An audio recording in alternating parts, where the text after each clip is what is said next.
I thought I was listening to my baby. I was wrong. I wasn't hearing my baby at all. I was actually listening to my husband and my sister. I was a good wife. I cooked. I cleaned. I showed up. I never missed a birthday. Never forgot an anniversary.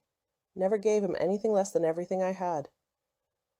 I loved him in ways I didn't even have words for. And I thought he loved me back.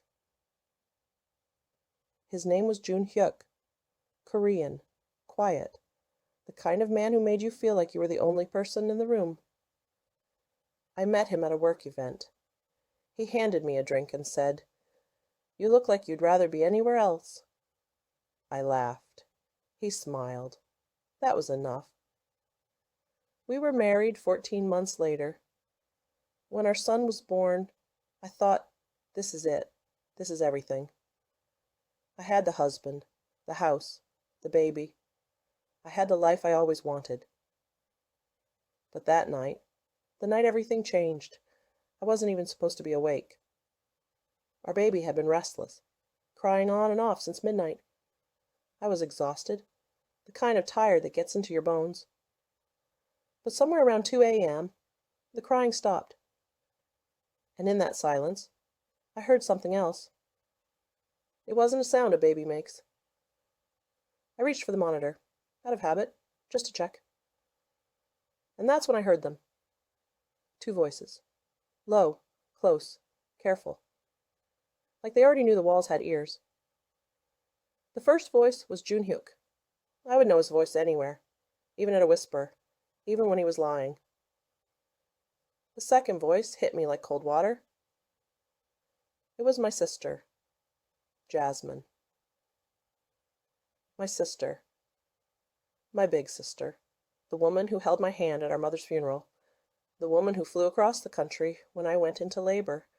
The woman I trusted more than anyone in this world. She was in my house, in the middle of the night, and no one had told me she was coming. I told myself there was an explanation. There's always an explanation. But then Jun Hyuk said, "She's getting worse." And Jasmine said, "Good."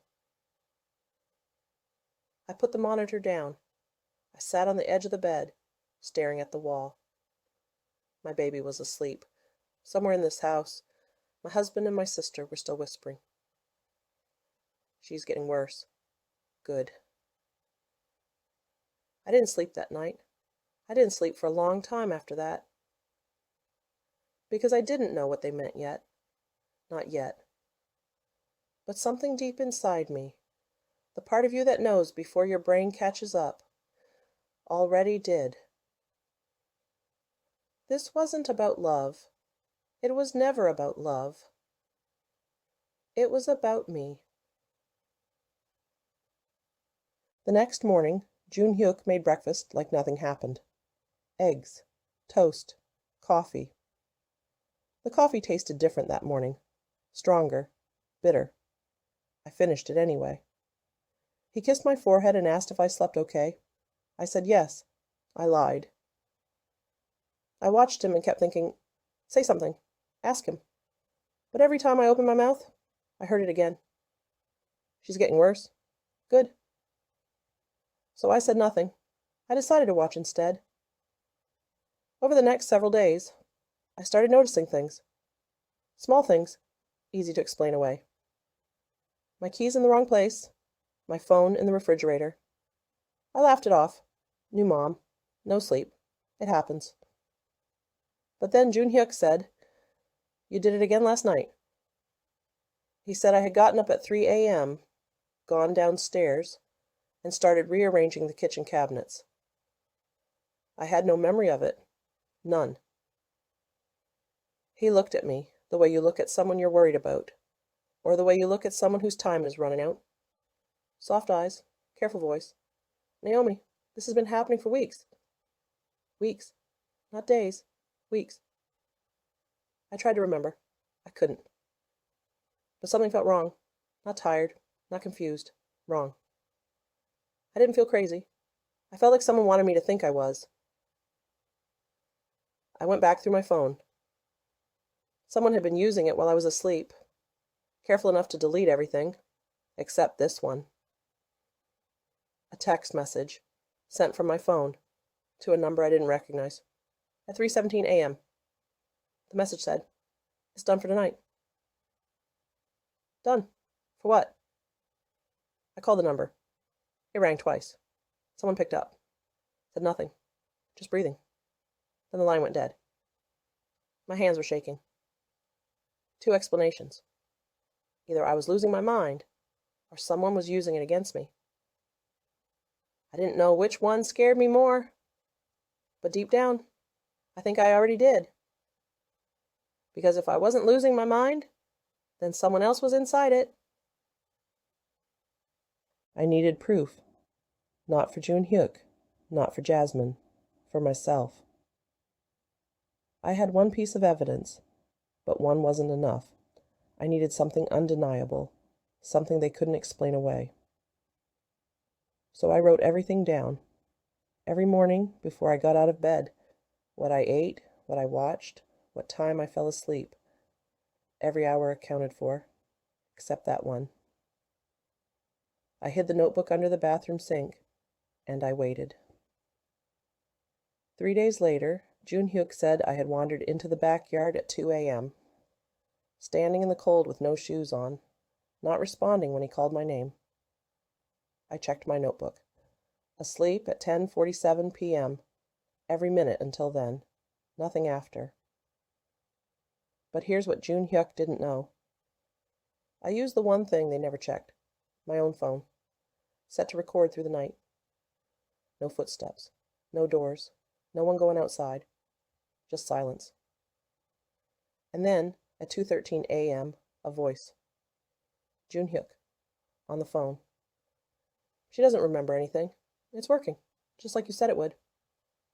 Then, how much longer do we need? I played it 4 times. It's working, just like you said it would. How much longer do we need? He wasn't worried about me. He was monitoring me. I didn't confront him. If he knew that I knew, I had no idea what he would do next. So I kept pretending, confused, tired, lost. I let him think it was working. I needed to know one thing. What exactly were they waiting for? I thought about the coffee, the way it had been tasting different, for weeks. I hadn't understood it then. I was starting to now. I went through his desk, his drawers, his coat pockets. Nothing. Then his laptop. Password protected. He always used our son's birthday for everything. Passwords, codes. I tried it. It opened. Emails, normal at first. Work, bills, nothing. Then I found a folder. No name, just a date. 8 months ago. The same week the strange thing started. Updated 3 months ago. Inside, 2 things. The first was a document. A psychiatric evaluation form. Already filled out. My name on it. Symptoms I had never reported. Signed by a psychiatrist I had never seen. I felt the room tilt. I kept reading. The second thing was worse. An email chain between June Hyuk and Jasmine, going back 8 months. Before the strange incidents, before the phone in the refrigerator, before any of it. I scrolled to the first email. Jasmine had written, "Are you sure about this? Once we start, we can't stop." June Hyuk had written back, "I'm sure. She trusts you completely. That's what makes it possible." I closed the laptop. I sat there, thinking. She trusts you completely. That's what makes it possible. My sister, the woman I called when I was scared, the woman who knew every secret I ever kept. She had come to him first. The emails made that clear. I just didn't know why yet. But I was going to find out. Because whatever they were planning, it had already started. I needed to talk to Jasmine. Not to confront her. Not yet. I needed to watch her, the way she had been watching me. The night before she came over, I made 2 phone calls, one to a lawyer and one to someone else. I told them, if I text you one word, come to the door. Then I called Jasmine, kept my voice steady, normal. Hey, I missed you. Can you come over? She said yes without hesitating. That told me everything. She came the next afternoon, brought flowers, hugged me at the door, told me I looked tired. My baby was still upstairs, sleeping through everything. We sat at the kitchen table. I watched her eyes move around the room, checking things, measuring something I couldn't see. Then she said, Naomi, I'm worried about you. Jun Hyuk called me. He said you've been having episodes. Episodes? That was the word she used. I kept my face soft, confused, scared. I don't know what's happening to me, Jasmine. She reached across and took my hand. We're going to get you help. I promise. I looked at her hand on mine. This woman, sitting here, holding my hand, promising to help me. I almost broke, but I didn't. I started to cry. Real tears, the kind that come when you've been holding everything in too long. Jasmine, why does Jun Hyuk want me gone? She froze, just for a second, just long enough. What are you talking about? I found the folder. I found the emails. The room went still. She pulled her hand back slowly. The warmth disappeared from her face, like a light going out. You weren't supposed to find those. She was quiet for a long time. Then, it was never about you, Naomi. It was about me. That's when I reached for my phone, not to call anyone, just to listen.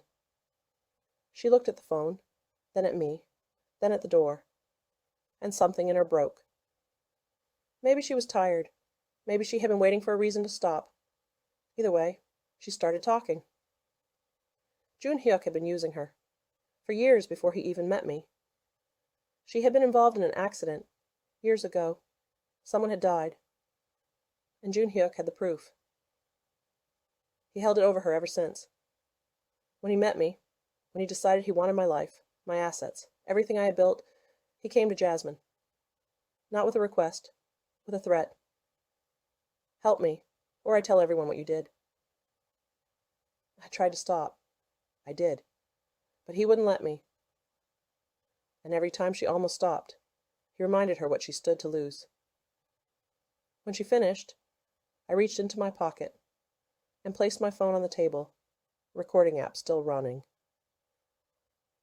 She stared at it. Say that again. Naomi. Say it again. She did. All of it. Every word. The plan, the emails, the fake psychiatric forms, the medication, in my food, in my coffee, every morning. All of it. On record. I stood up, picked up my phone. She looked at the door, like she already knew. And I walked to the front door and opened it. 2 people were standing outside, a lawyer and a police officer. I wasn't just watching her. I was ready for her. Jun Hyuk was arrested that evening. I watched them take him out of our house. He didn't look at me. Jasmine cooperated with everything. The psychiatrist lost his license. And the plan they had spent 8 months building collapsed in a single afternoon. And me? I stood in my kitchen that night, baby asleep upstairs, house quiet. For the first time in months, I remembered who I was. Not the woman they tried to erase, not the woman they tried to replace. Me, Naomi. And I was still here. They didn't just try to take my life, they tried to replace it. But they forgot one thing. You can't replace a woman who knows exactly who she is. And now, so do I. What would you have done walk away, or destroy them.